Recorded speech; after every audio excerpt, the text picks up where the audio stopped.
ஸ்ரீமத் சிவ குருநாத தம்பிரான் சுவாமிகள் இப்பொழுது உரையாற்றுவார்கள்.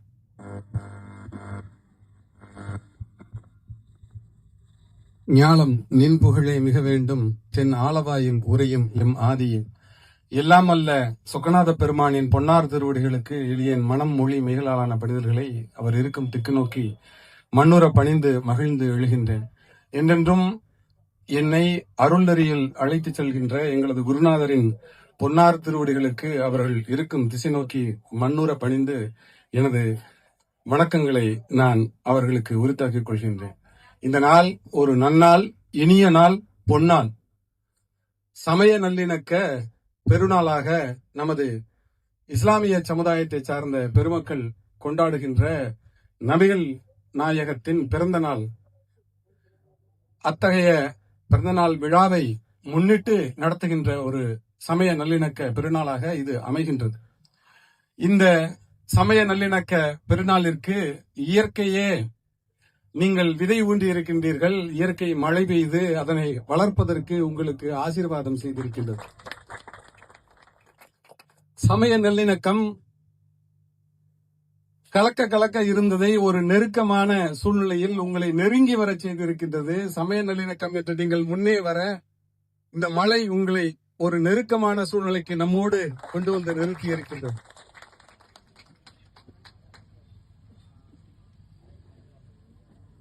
அடியேன் கல்லூரியில் படித்த சமயத்தில் தருமபுரம் ஆதீனத்தில் தங்கி படித்தேன்.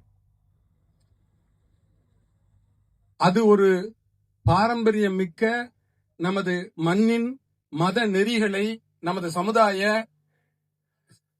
சமய சிந்தனையை தன்னகத்தே காத்து வைத்திருக்கக்கூடிய ஒரு சமய நிறுவனம். என்னை ஈர்க்க கண்டு நான் அதில் மேலும் மேலும் அறிந்து கொள்ள தலைப்பட்ட போது இந்த துறவு நெறியில் நிற்கின்றேன். இது இந்த மண் எனக்கு அளித்த ஒரு வழி. இதே ஒரு துறவி 2000 வருடங்களுக்கு முன்பாக இளங்கோவடிகள் இந்த அந்த துறவி சிலப்பதிகாரத்தில் ஒரு வார்த்தையை சொல்லி வைத்திருக்கின்றார். அந்த இலக்கியத்தை அவர் பாடுவதற்கு எது காரணம் என 3 அறங்களை அவர் பேசுவார். அப்படி பேசி அந்த கதையை கொண்டு சென்று முடித்துவிட்டு இந்த கதையை படிக்கக்கூடியவர்களுக்கு நான் ஒரு சில வார்த்தைகளை சொல்லுகின்றேன் என்று அவர் சொல்கின்ற கருத்து என்னவென்றால், தெய்வம் தெளிமின், தெளிந்தோர் போற்றுமின், உற்ற தேயத்திற்கு உறுதுணை தேடுமின் என்று 2000 வருடங்களுக்கு முன்பாக அவர் ஒரு சமண துறவி. அவர் இந்த மண்ணில் நிலவிய சமயங்களை எல்லாம் அந்த சிலப்பதிகாரத்தில் அப்படியே பதிந்து வைத்திருக்கின்றார். ஒரு துறவி எனக்கு காட்டிய நெறியானது இந்த மண் எப்படி இருக்கின்றதோ அப்படியே இருக்க வேண்டும், அந்த மக்கள் அவ்வளவு நெறியை கடைபிடிக்க வேண்டும் என்பதுதான். இதில் தெய்வம் தெளிமின், தெளிந்தோர் போற்றுமின் என்கின்ற அந்த சொல் குறிப்பது என்னவென்றால், இறைவனை அறிந்து கொள்ள முயலுங்கள், அறிந்து கொள்ளுங்கள். அப்படி அறிந்து கொண்டவர்களை போற்றுங்கள். நீங்கள் எந்த தேசத்திற்கு குடிமக்களாக இருக்கின்றீர்களோ அந்த தேசத்திற்கு நன்றியுணர்வுடன் நடந்து கொள்ளுங்கள் என்பதுதான் இந்த தமிழ் சமுதாயத்திற்கு அந்த துறவி காட்டிய வழி. அவர் காட்டிய அந்த வழியின் வழியே நின்று நான் உங்களுக்கும் அதைத்தான் சொல்கின்றேன். தெய்வம் தெளிமின், தெளிந்தோர் போற்றுமின் என்பதுதான் எனது வார்த்தையும். கம்பராமாயணம், கம்பன் ராமனுடைய கதையை அவன் பேச வந்தவன்.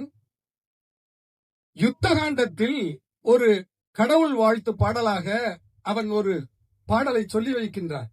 ஒன்றே எண்ணின் ஒன்றேயான், பலவே எண்ணின் பலவேயாம், அன்றே எண்ணின் அன்றேயாம், இன்றே எண்ணின் இன்றேயாம் என்று கடவுளை குறித்த ஒரு நெறியை அவன் கம்பன் தான் கண்ட வழியில் அவன் பாடி வைத்திருக்கிறான். 12ஆம் நூற்றாண்டில் கிட்டத்தட்ட 800 வருடங்களுக்கு முன்பாக இந்த மண்ணில் அவன் இறைவனை நீ ஒன்று என்று சொன்னால் ஒன்றுதான், 2 என்று சொன்னால் 2 தான். இதற்கு பொருள் என்ன என்றால், மக்களில் சிலர் ஒன்றாக இறைவனை காணக்கூடும், இந்த மண்ணில் அதைத்தான் அத்வைதம் என்று சொன்னார்கள், இரண்டாக காணக்கூடும் துவைதம் என்று சொன்னார்கள். இப்படி எந்த நெறியிலும் காண்பதற்கு இவர்களுக்கு உரிமை என்று சொல்லி வைத்தார்கள். அதன்படியே அருவம், உருவம், அருவுருவம் என்கின்ற 3 நெறிகளிலும் இங்கே வழிபடுவதற்கான ஒரு வாய்ப்பை பெரியவர்கள் தந்தார்கள்.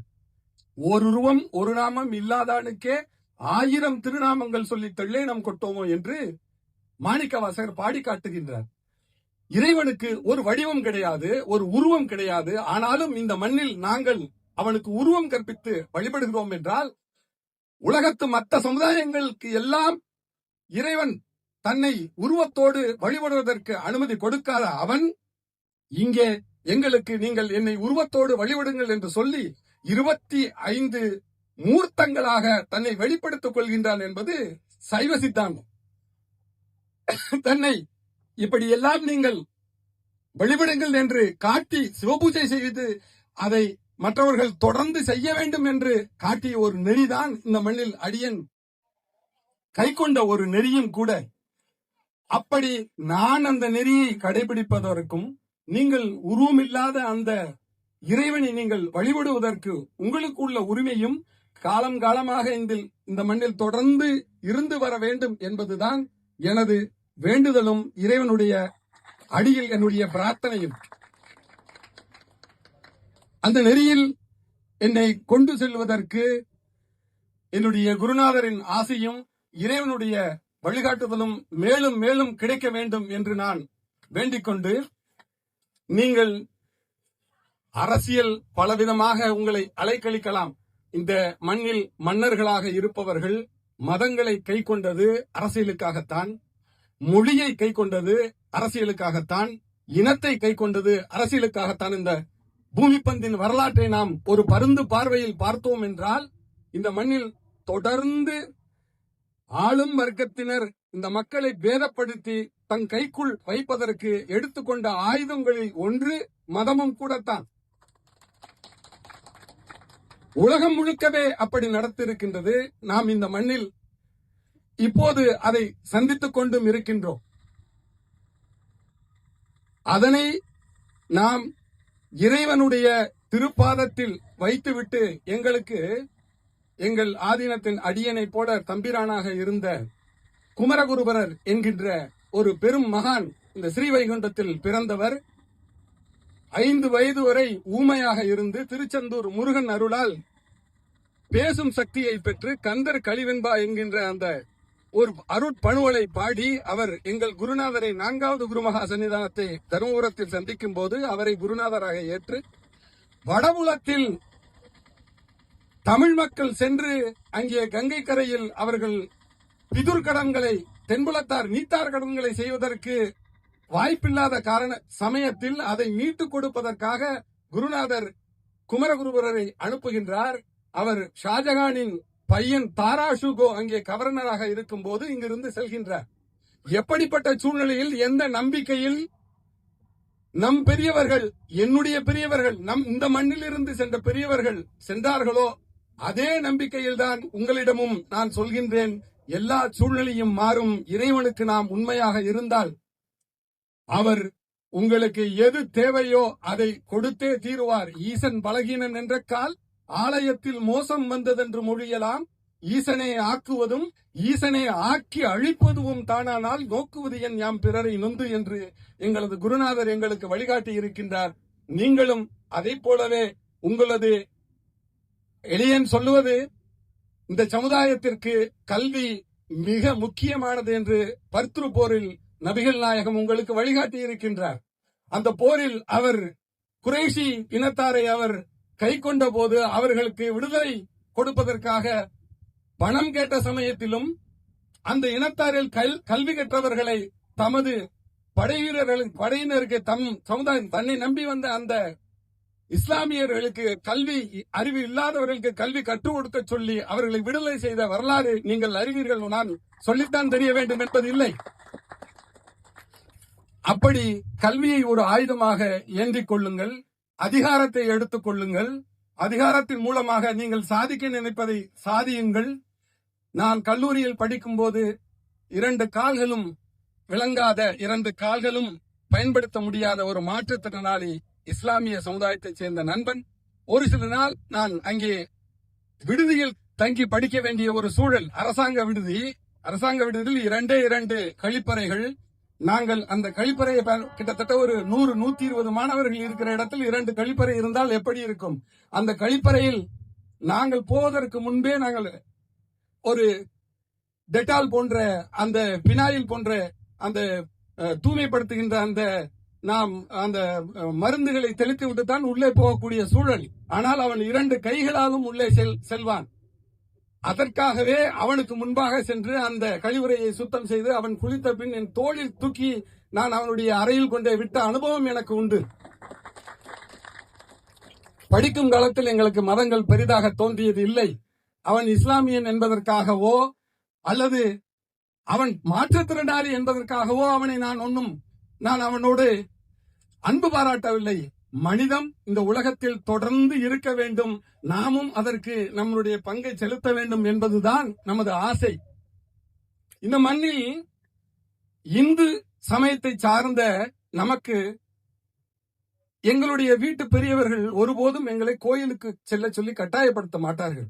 உங்களைப் போல கிறிஸ்துவ சமுதாயத்தை போல ஞாயிற்றுக்கிழமைகளிலோ அல்லது உங்களைப் போல வெள்ளிக்கிழமைகளிலேயோ எங்கள் வீட்டு குழந்தைகளை நீங்கள் கட்டாயமாக மசூதிக்கும் சர்ச்சுக்கும் அழைத்து செல்வதைப் போல எங்களை அழைத்து செல்ல மாட்டார்கள். எங்களை எங்கள் போக்கிற்கு விட்டு விடுவார்கள். ஒருவேளை நாங்கள் கோயிலுக்கு சென்றால் ஏண்டா நேற்று வரை நல்லா தானே இருந்தேன், ஏன் திடீர்னு கோயில் சாமியார் மாதிரி பட்டை போட்டு திடீர அப்படின்னு தான் பேசுவாங்களே ஒழிய அவர்கள் எங்களை இதை வளர்த்து விட மாட்டார்கள், பயப்படுவார்கள். ஏனென்றால் இந்த மதத்தில் அப்படி ஒரு ரகசியமும் இருக்கின்றது. அதை நாம் அந்த அனுபவத்தை உள்ளே நாம் தொடர்ந்து போய்விட்டால் இவன் சாமியாராக போய்விடுவான் என்று பயப்படுவார்கள். அப்படிப்பட்ட சூழ்நிலையில் மதம் எங்களுக்கு மிக சுதந்திரத்தை அளித்திருக்கின்றது. அதற்குமே ஒரு ஆபத்து இங்கே இருக்கின்றது. அதையும் நாங்கள் சரி செய்ய வேண்டும். கட்டாயப்படுத்தப்பட்ட வழிபாடு, கட்டாயப்படுத்தப்பட்ட மதம் இங்கே கூடாது என்பதுதான் என்னுடைய கருத்தும். என்னுடைய மதத்தை நான் காக்க வேண்டிய கட்டாயத்தில் நான் இருக்கின்றேன். என் குழந்தைகளுக்கு மத சுதந்திரத்தை, அவர்களுக்கு வழிபாட்டு உரிமை நீங்களெல்லாம் அளிக்காத, உங்களுடைய சமுதாயம் அளிக்காத. நான் எப்போதுமே இதை சொல்வது உண்டு. உங்களது சமுதாயம் இப்படி நெறிப்படுத்தப்பட்ட ஒரு நிலையிலேயே நீங்கள் இப்படி இருக்கின்றீர்கள்.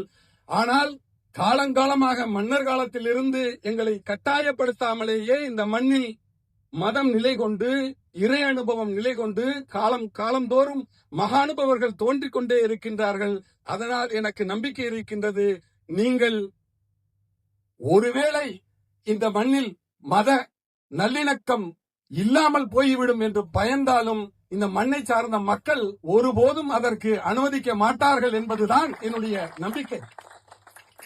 கவிஞர் மு. மேத்தா நாயகம் ஒரு காவியம் என்ற ஒரு நூலை எழுதியிருப்பார்.